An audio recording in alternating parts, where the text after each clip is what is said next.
Welcome. In this video, we are going to learn about the market participants' custody and depository. Learning objective.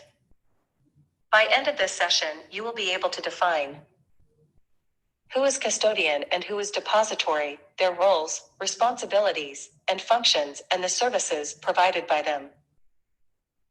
Also, you will be able to differentiate custodian and depository.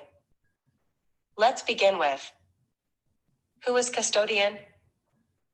The one who guards and protects or maintains others' property, who act as custodian of securities. A custodian, also known as a custodian bank, refers to a financial institution that holds the possession of customers' securities to minimize the possibility of theft or loss. Custodians generally will be large, reputable firms since they are responsible for safeguarding the assets worth several million or even billions of dollars. In simple terms, a bank or financial institution that holds cash and securities, documents for individuals, corporations, or mutual funds is called custodian. Hope you know who is a custody now. Let us see the roles and responsibilities of custodian.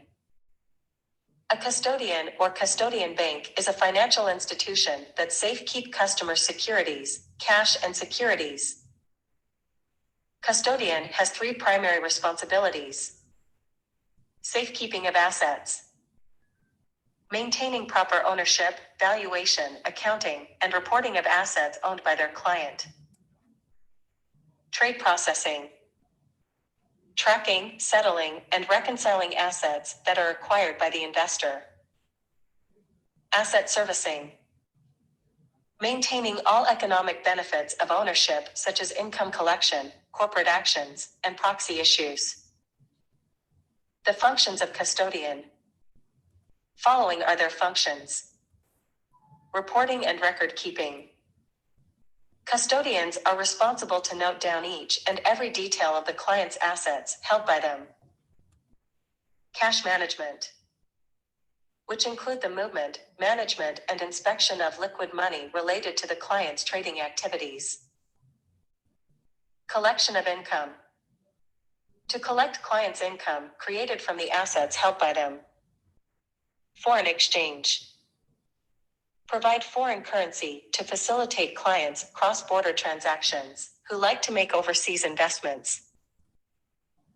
Corporate actions include capital-related transaction of a company, such distribution of dividend, payment of interest, stock splits, mergers, etc.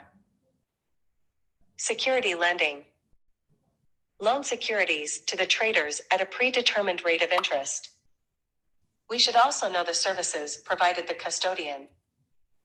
They provide the following services to their clients.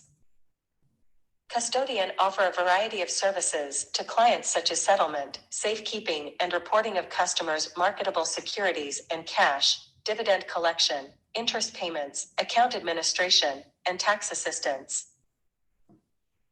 Based on the services desired by the clients, the fees charged also varies, which are mostly based on value of assets held by them on behalf of their clients. Now let us see the other participant, depository. As individuals, we deposit our hard-earned money in banks, and it is considered safe as banks are regulated by Reserve Bank of India. In the same way, depositories help you in storing all your financial assets, such as stocks, bonds, mutual funds, exchange-traded funds ETFs, certificates of deposits, etc., in electronic or demat form. They help in keeping your digital transactions safe and convenient. It is regulated by the Securities and Exchange Board of India. So a depository refers to a place or entity that holds financial securities in a dematerialized form. A bank, organization, or any institution holding and assisting in security movement is referred to as a depository. Depository accounts hold securities in the same way that bank accounts hold funds. Do you know how the depositories are introduced?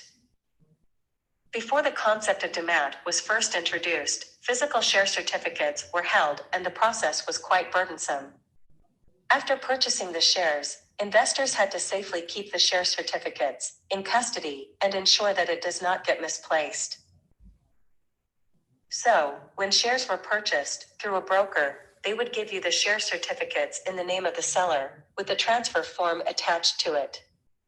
The buyer would send the certificates along with the transfer form to the company's registrar.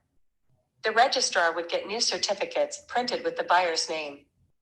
This process would take more than a month and had a lot of risks involved, such as certificates could get lost in transit, the certificate could get damaged, etc.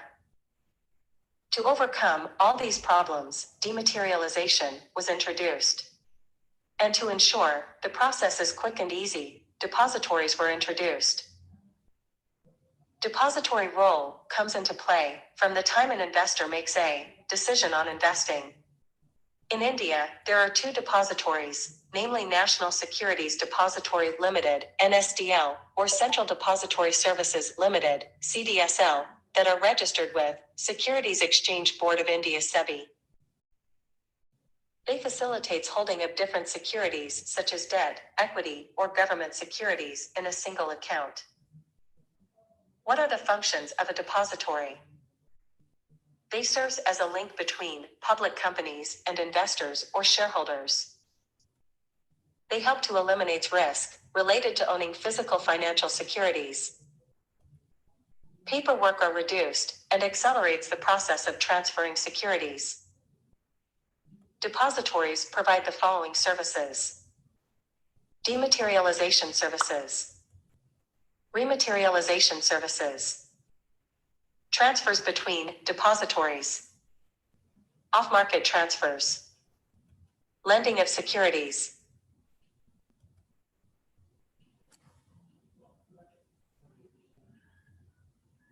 Nomination services, collateral and mortgage of securities.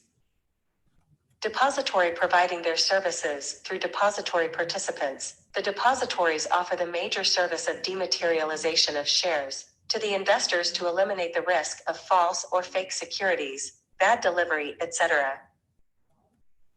An investor has to open his account through a depository participant only. Now we know who is custodian and depository. Let's see what is the difference between them. While custodian is responsible for safekeeping and managing the assets, the depository ensures that these assets are held in electronic form. Few examples for depository and custodian. Thank you.